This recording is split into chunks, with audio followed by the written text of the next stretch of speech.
Let me describe your entire editing journey. You see a trend blowing up and some editor posts a video. It gets 500,000 views and everyone in the comments is losing their minds over it. So you study it and you figure out how they did it. Then you make your own version and it does pretty well. Maybe it's your best performing video ever and you feel pretty good about it. Then 3 weeks later, nobody remembers that edit you made. And more importantly, nobody remembers you. And almost every editor, especially Capcut editors, is stuck in it right now without realizing it. Because the trap doesn't feel like a trap when you're in it. It feels like you're getting better. Your view counts are going up and people are commenting, but none of those people are coming back for you specifically. They're coming back for the trend. And the second the trend dies, they're gone and so are you. So this video is about how to get out of that trap and how to stop editing like everyone else and start building something that's actually yours. Here is the cost of following trends. And let's be honest about what trending edits actually do for you. They get views and sometimes a lot of them. And that feels like validation, like you're doing something right. But here's the question that nobody asks when a trending video pops off. Why did it get views? It got views because the format was already proven. Someone else built the audience for that style. Someone else took the creative risk and you just delivered a version the algorithm was already serving to people who already liked it. The views aren't rewarding your creativity, they're rewarding your timing. And the problem with building your channel on timing is that it never ends. You have to keep catching the next trend and the next one and the one after that. You're not building anything, but you're just running on a treadmill consistently until you eventually burn out. And so here's the part that actually stings you the most as an editor. Think about your favorite editor, the one whose work made you want to start editing in the first place or just motivated you to keep editing. Now ask yourself, did you find them because they did a trending format? Probably not. You found them because something about their work was different. And that specificity is what made you stay. Nobody builds a loyal audience by blending in, they build it by standing out. And right now, most of the editing space, especially short form edits on Capcut, is a sea of people doing the exact same thing with slightly different clips. I'm telling you right now, bro, if you remove the usernames from most trending edits, you generally could not tell who made which one. And that's the problem. And I promise you that it's worth taking seriously. Now, you might be asking yourself, why don't most editors ever develop a style? Well, here's why this happens. It's not because editors are lazy or unoriginal. It's actually kind of the opposite. Most editors who copy trends are the most dedicated ones. They're watching constantly, studying constantly, trying to improve constantly. The issue is that they're actually studying. They're studying what works right now, not what makes something memorable long term. Those are two completely different things, and they can be the difference between someone who gets views right now and never gets views again, and the person that actually posts now and can build a loyal audience that keeps watching their edits. The second reason is that finding your own style is uncomfortable. It means making things that might not perform well. It means experimenting and having experiments fail. Take me, for example. When I learned After Effects, I was really putting myself out there, getting out of my own comfort zone to try and get better at editing. And the result was me getting very good at editing thanks to me getting out of my own comfort zone. But I would have never been able to get this good by simply repeating the same trends that I had seen other people doing. It means posting something and getting fewer views than your last trending video and having to be okay with that. But the thing is that most people aren't okay with that. So they go back to the trend because they equate views to the edit being good. And the third reason, and this one's the most honest, is that a lot of editors don't actually know what they like. They've spent so much time consuming other people's work and replicating it that they've never stopped to ask what they would actually make if nobody was watching. What would your edit look like if you had no expectations attached to it, no view count anxiety, and no community of editors to impress? Genuinely, I'm asking you this question. I'll give you a second.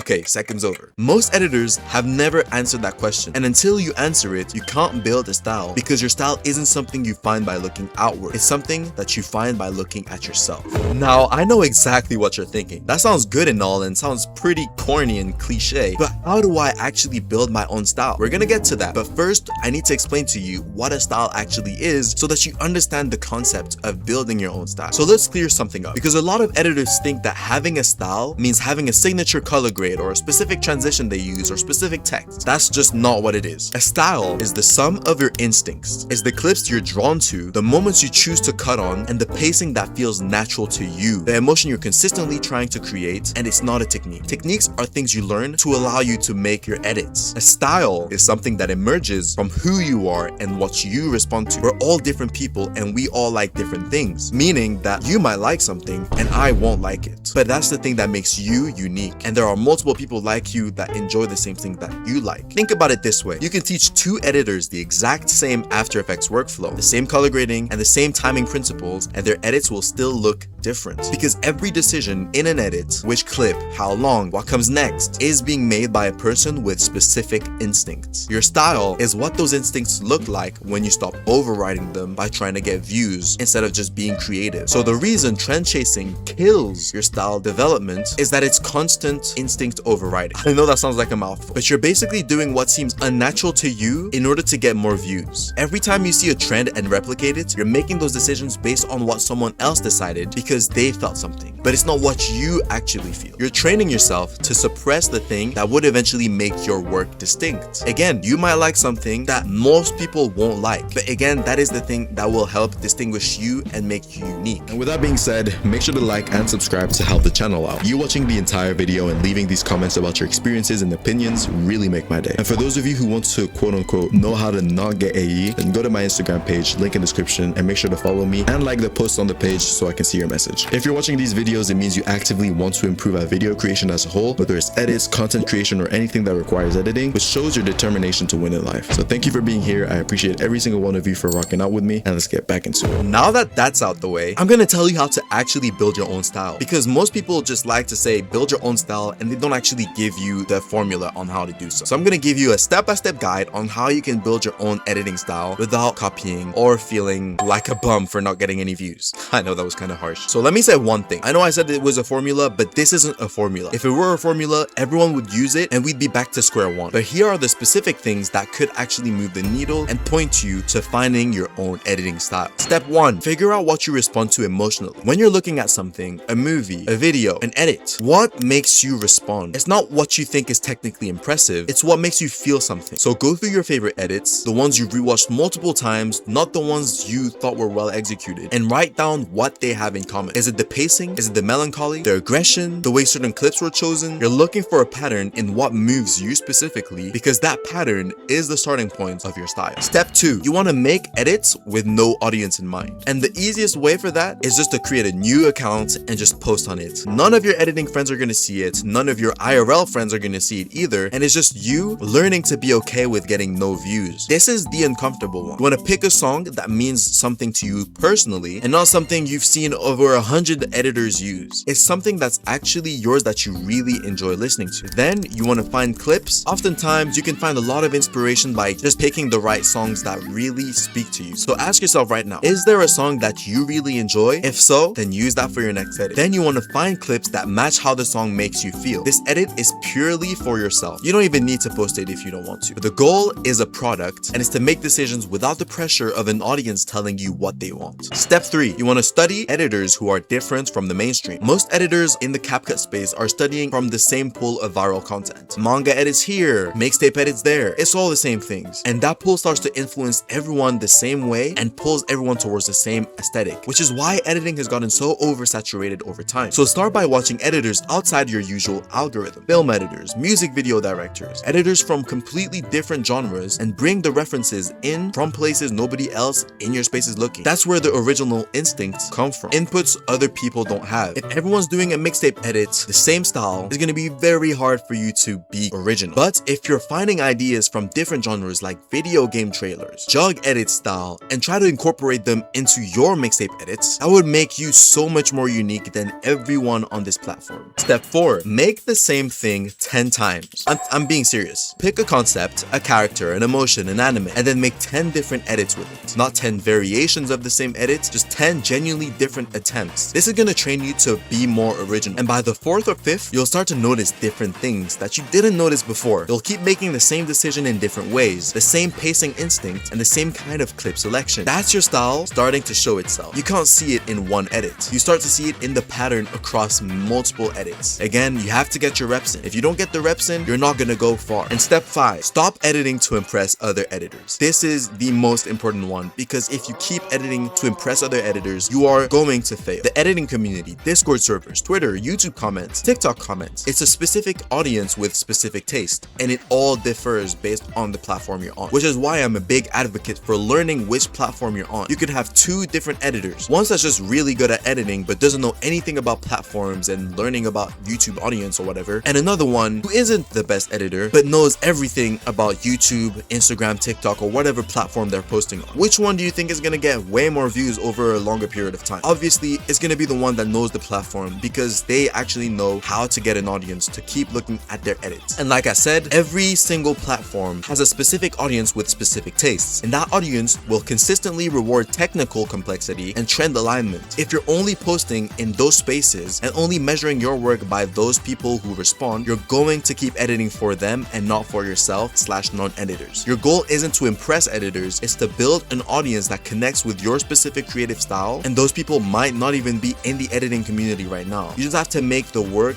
first and then let them find it. That does not mean that your edits should be bad. Now, I want to bring someone who actually went through this process and didn't just talk about it, but did the work. NESSION is one of those editors I invested in during the Shark Tank. And if you haven't watched that, video link is on the screen or in the video description. But the short version is, I saw a group of editors, they pitched their work, and I decided who was worth betting on, and NESSION was one of those editors. And the reason wasn't that his edits were the most technically impressive in the room, it was that when you watched his work, you could actually see something developing that was his. A direction, an instinct, and something that wasn't just borrowed from what was trending at that time. So I want him to talk about it from his side, what it actually felt like to be at the start of the process, what changed, and what he'd actually tell an editor who's still stuck in the trend cycle. NESSION, please take it away. When Sprint asked me to talk about this, I had to sit with it for a second, because it's not a fun thing to admit on camera. Copying other styles is one of the biggest things holding editors back. It feels safe, it feels like it works, but actually it stops you from improving. I used to do this constantly. Back in April of last year, I posted an edit on the song Bullseye for one of Ryan's editing challenges, and it was based off Sanchez style again. Now, no hate to Sanchez, but I just realized I'd done the same style so many times that I wasn't improving. I was just copy pasting with each edit, and honestly, I didn't even enjoy making it. That's the real issue with copying someone else's style instead of building your own. You're not getting better, you're just repeating. I remember finishing that Bullseye edit and just feeling nothing. No excitement, no pride, and nothing to show. Just relief that it was done. That's what happens when you're editing for numbers instead of yourself. Editing's supposed to come from wanting to improve, from that self-satisfaction of getting better, not from chasing views or trying to get famous off of someone else's style. The second I started chasing numbers instead of growth, I actually stopped growing. So here's the fix. Step out of your comfort zone and actually try something you've never done before, even if it's hard and even if you're bad at it at first. About a month after that Sanchez edit, I made one on MoGraph. Instead of doing generic AMV with zoom ins and zoom outs, the usual, I rotobrushed the characters and built everything else around them.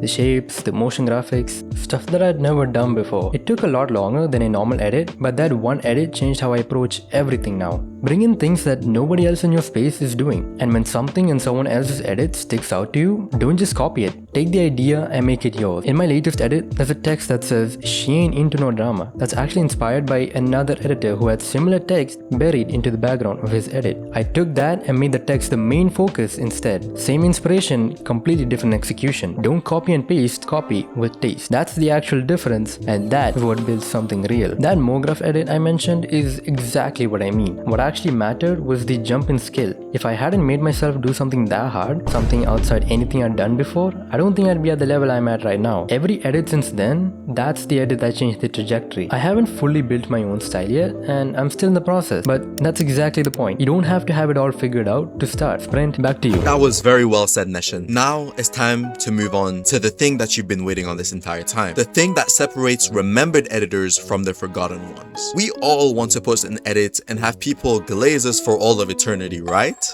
Right? At the very least, most of us want to post an edit and not have to worry about us losing our entire audience by the next upload. So here's everything in this video that you can execute in order to develop your own editing style. Trending edits get views. Original edits get remembered. And in the long run, being remembered is worth more than any individual view count. Because like we said, even if you get a viral video, by the end of it, if it's a trend, the trend dies out, your video dies out, and so do your quote-unquote fans. The editors who build real audiences, people who come back to their channel specifically, people who would notice if they stopped posting, are the ones who made a decision at some point to stop chasing what was already working and to start figuring out what they were actually trying to make. And that decision is uncomfortable. It always is. You're not gonna get anywhere without getting out of your comfort zone. And it probably cost you some views in the short term, but it's the only decision that compounds over time. Because after every upload of you making these edits, you're slowly building your audience. And like I just said, it compounds. You copying a viral trend and getting 100,000 views views does not mean people will remember you. And I can prove it to you. Scroll through your own watch history right now. How many of those videos do you remember who made them? And how many channels did you subscribe to because of them? Now think about the video you actually remember making an impression on you. The ones you went back to. The ones where you thought, I want to watch more from them. Almost all of those were from someone with a point of view, a perspective, and something that felt specific to them. That's what you're trying to build, not the views, an identity. And it starts with the next edit you make. Not tomorrow, not when you feel ready, the next one. Make one decision in it that's completely yours and see what happens. If you want to see more of NESSION's work, his channel is linked on the screen. Make sure to go subscribe to him because he's actually the GOAT. And he's one of the editors actually doing the work of building something original, and channels like his are worth supporting. Let me know in the comments down below which step you're on in building your own editing style. And make sure to like and subscribe because we're trying to reach 10,000 subscribers by the end of summer. And if we manage to do it, you're gonna get an exclusive oil up stream, okay? So get us to 10k subs before the end of summer. If summer ends, you're not getting it. Now, I recommend you watch this video as you'll find the most original editing video you've ever seen before. Sprint to success.